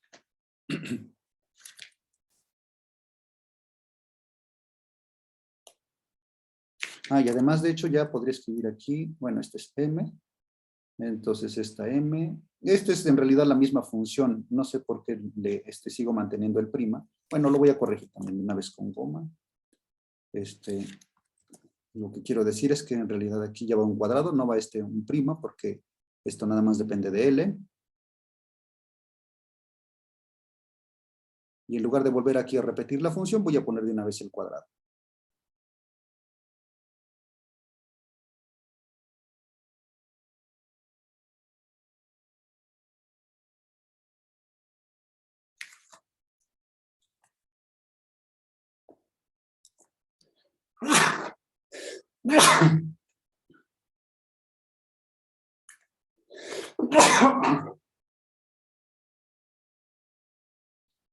Esto sería entonces nuestra constante, que habitualmente se le llama constante de normalización.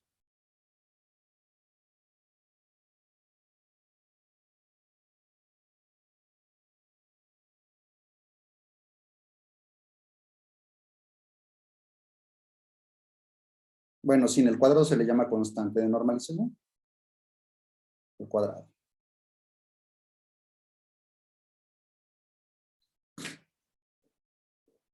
Y entonces, bueno, ahora sí, si nosotros recordamos la condición inicial que impusimos para U, dijimos que U, como función de R, como función de phi, como función del tiempo, al tiempo inicial, de hecho, debería satisfacer la condición inicial de el problema original, que era la U minúscula, que al evaluarla en t igual a 0 nos daba f de r, phi, menos la solución US minúscula que hallamos, la solución particular de nuestro problema, que absorbió las condiciones de frontera.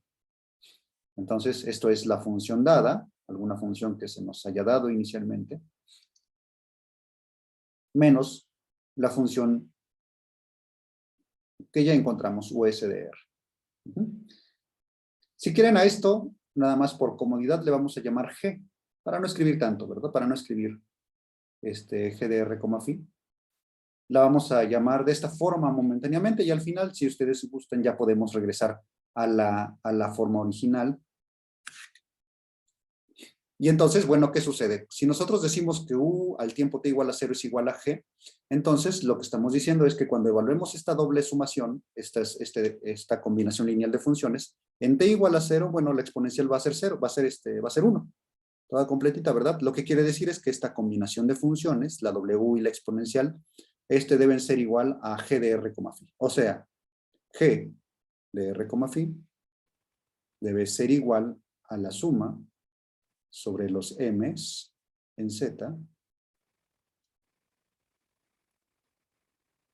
por la suma sobre los L's, desde 1 hasta infinito, DLM, WM, en KLM,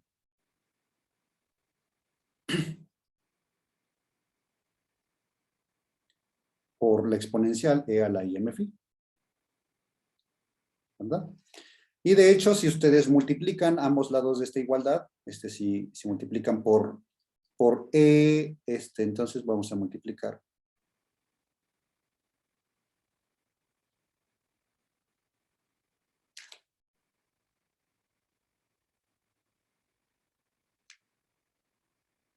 por la función WM,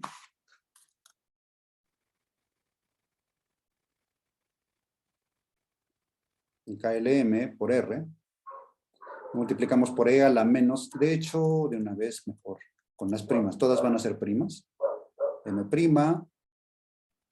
L', en M' otra vez, por R, por E a la I menos, porque esta debe ser complejo conjugada, menos IM',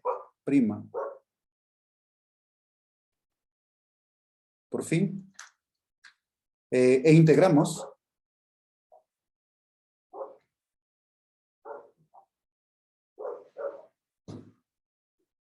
de A a B a lo largo de R,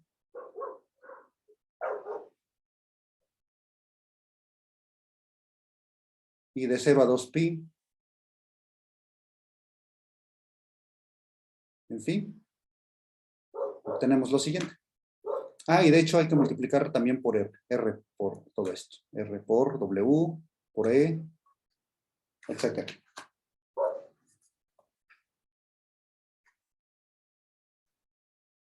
Entonces obtenemos lo siguiente, tenemos que la integral desde A hasta B, la integral desde 0 hasta 2 veces pi, de R, W, por E, por G.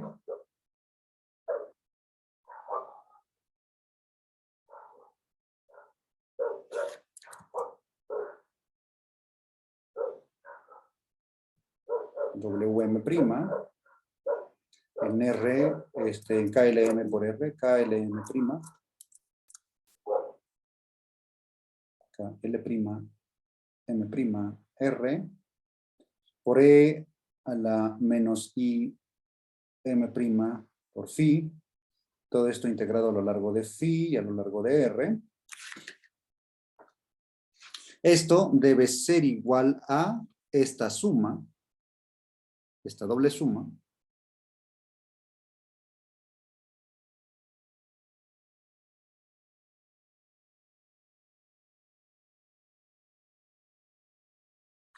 del coeficiente de LM por estas funciones, ¿verdad? Bueno, de hecho la integral de esas, las integrales correspondientes de esas funciones. Es la integral desde A hasta B, integral desde 0 hasta 2 veces pi, R, W, M', en KL', M', por R, E a la menos IM phi, M', por phi, por W,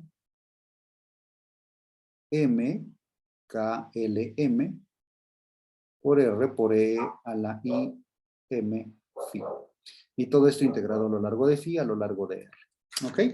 Cuando nosotros evaluamos primero la integral a lo largo de phi, claramente nos queda una delta de Kronecker, ¿verdad? En M y M'.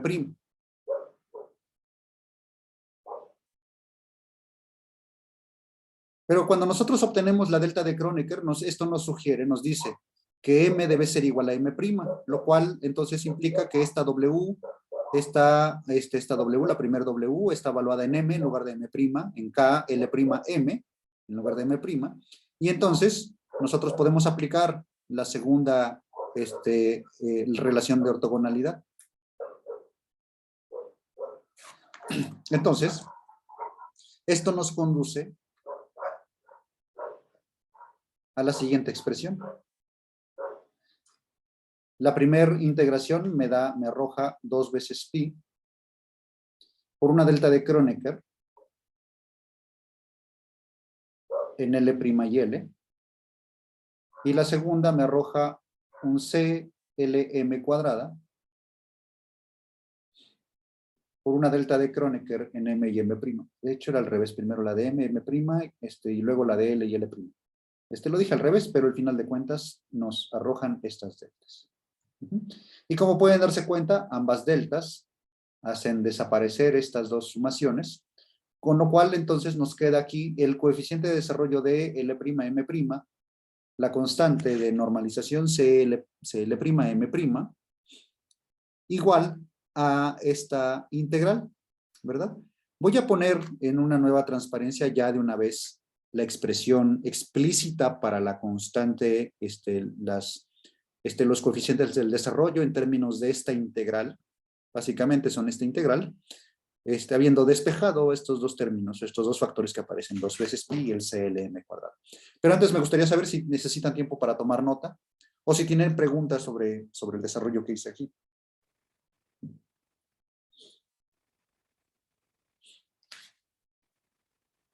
¿No hay dudas? Bueno, ok. Entonces, déjenme continuar. Vamos a escribir ahora. Entonces, como les dije, juntando estos últimos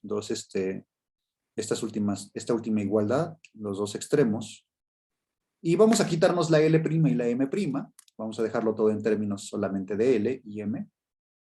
Entonces podemos ver que el coeficiente del desarrollo L'mésimo es igual a 1 entre 2 veces pi,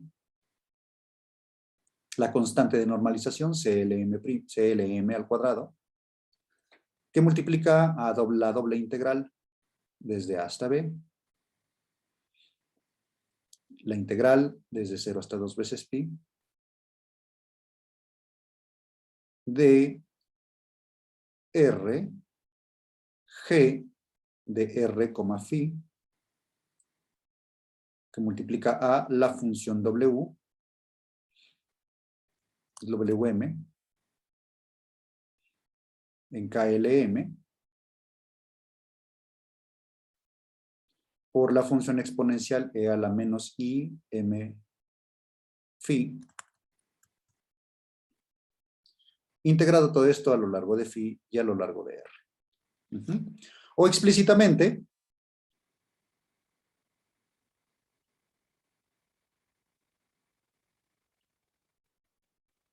recordando que la función g de r, phi fue la que nosotros llamamos, fue la que nosotros definimos como la condición inicial. Esta f de r, phi es el campo de temperaturas verdaderamente el inicial, ¿verdad?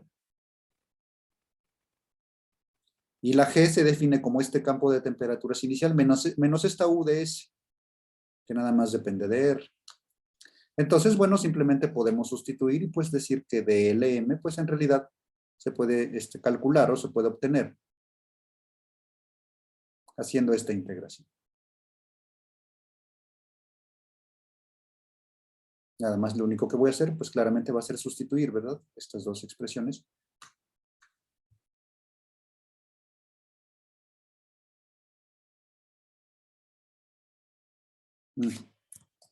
Integral desde 0 hasta 2 veces pi. De R por, bueno, la función f de R, phi menos US de R por la función WM de KLM de R por E a la menos IM.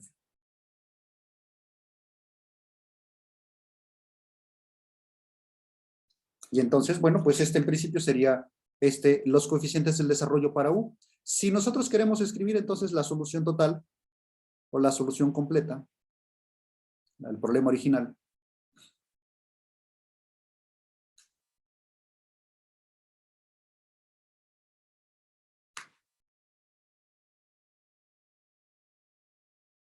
Pues entonces nosotros debemos recordar que el problema original era el campo de temperaturas, el verdadero campo de temperaturas, que depende de R, phi y T, y que nosotros expresamos como el campo de temperaturas US de R más el campo de temperaturas U mayúscula, que es el que justo acabamos de hallar. Entonces, pues escribimos explícitamente eso, U de R, phi, T, pues será nuestro campo de temperatura. Si quieren, hasta podemos decir, bueno, es las constantes C1 más C2 por el logaritmo natural de R. Creo que las escribimos al revés, pero vaya, no importa, nada más hay que identificarlas adecuadamente. Logaritmo natural de R más, bueno, aquí nada más les digo, este es el US de T, el US de R que hallamos, más el desarrollo. La suma sobre los L, sobre los M primero, vamos a escribir sobre M contenido en Z, de menos infinito a infinito, la suma sobre los L's, el coeficiente del desarrollo, que multiplica la función W,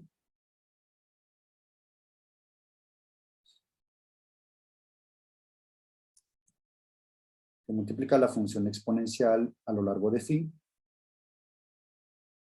que multiplica la parte que depende del tiempo, a la menos k Lm cuadrada por alfa, la constante física que apareció ahí en el camino, por R. ¿Ok? Y entonces, bueno, aquí, quería escribir también la solución general, no solamente para mostrar que este es el problema en el que nosotros estuvimos interesados y que tuvimos que resolverlo en dos cachos. Primero hallando esta USDR, porque no se dejaba el problema original tratar con la técnica de separación de variables. Pero una vez que nosotros pudimos dejar las condiciones de frontera con constantes que no eran cero en la función USDR, entonces sí, ya le pudimos dar solución a la parte que nos restó. Y ahora, fíjense, alguien me preguntaba, bueno, ¿y qué pasa con este exponencial? Originalmente pensaban que divergía, pero no es cierto. No diverge porque es una exponencial negativa. En todo caso, esta es una función que cuando t tiende a infinito, esta función va a cero. Con t tendiendo a infinito. Quiere decir que en el límite, cuando t tiende a infinito, la función u, porque todo esto es u,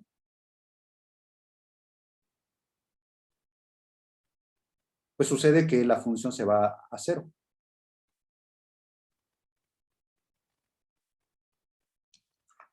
Y pueden decir, bueno, ¿y todo para nada? No, en realidad no. Lo que sucede es que el sistema, pareciera que es inútil que nosotros tengamos esta función, porque de todas formas se me anula para tiempos infinitos. Pero eso no es del todo cierto. Sucede, bueno, o sea, sí es cierto que esto se va a cero, sí. Que sea inútil, no es cierto. Y la razón es la siguiente. Lo que sucede es que, piénsenlo como el problema de la cuerda vibrante.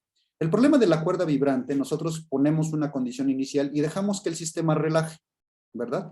De hecho, incluso nada más por hacer una mera analogía, piensen ustedes en una auténtica cuerda de guitarra, una real. Ahorita yo sé que este no es el problema de una cuerda de guitarra, pero quiero hacer una analogía para que ustedes piensen en la física del problema. Si ustedes agarran una guitarra y tocan una cuerda, la deforman, la sueltan, pues empieza a vibrar, ¿verdad? ¿Alguien me quiere decir qué pasa cuando el tiempo se va al infinito? Ustedes ya no le hacen nada a la guitarra. Entonces la nota empieza a sonar y, bueno, claramente la cuerda empieza a vibrar y escuchan un sonido. Si ustedes esperan un tiempo muy, muy, muy largo, ¿qué pasa con la cuerda? ¿Alguien me quiere decir?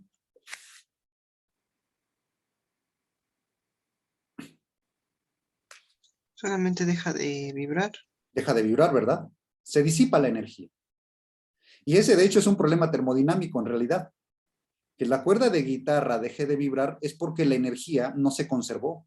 Y no se conservó porque la energía que tenía en forma de energía mecánica, la energía mecánica, que en realidad es una energía cinética y una potencial, que de hecho es un juego entre estas dos entre estas dos energías, esa no se conserva, se convierte en calor, ¿ok? Debido a que los materiales son reales.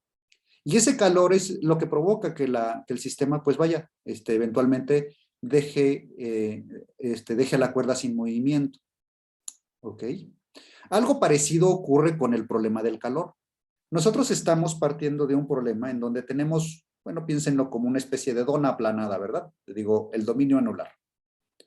Ustedes al inicio, imagínense que esta es una placa de metal, por decirlo de alguna forma. Imagínense que la ponen a una temperatura homogénea.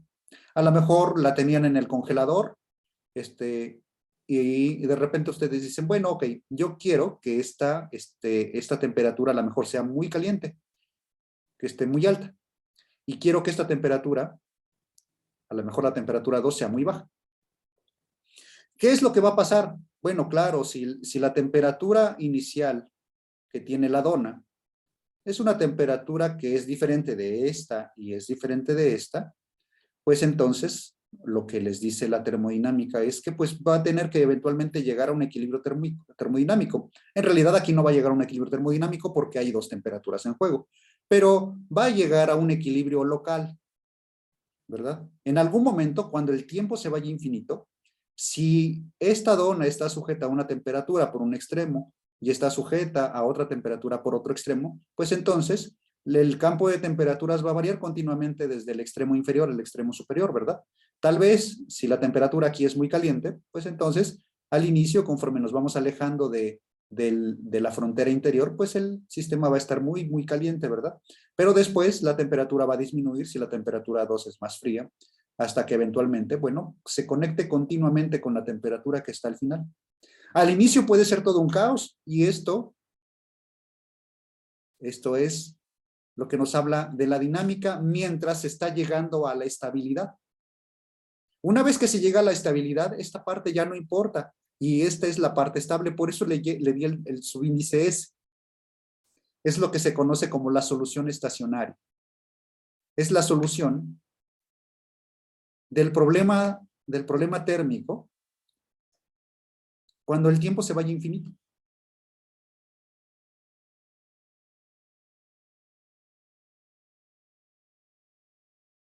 ¿Ok? Y entonces, bueno, esto, insisto, tiene todo el sentido físico, real, porque, bueno, estamos nosotros hallando una solución dependiente del tiempo. Estamos viendo cómo las cosas llegan a lo que podríamos llamar equilibrio. En realidad, insisto, no es un equilibrio termodinámico, este es un sistema fuera de equilibrio, pero vaya, fuera de la terminología. Esto nos muestra cómo se llega a ese punto final, ¿verdad? En donde las cosas ya no dependen del tiempo, en donde las cosas ya se estabilizaron. ¿Sale, vale? Entonces, bueno, yo voy a dejar hasta aquí la discusión de este problema. Bueno, claro, me extendí hablando un poquito de física, porque además, bueno, yo más bien soy experto en termodinámica, por eso sí les puedo hablar de termodinámica y de procesos fuera del equilibrio, pero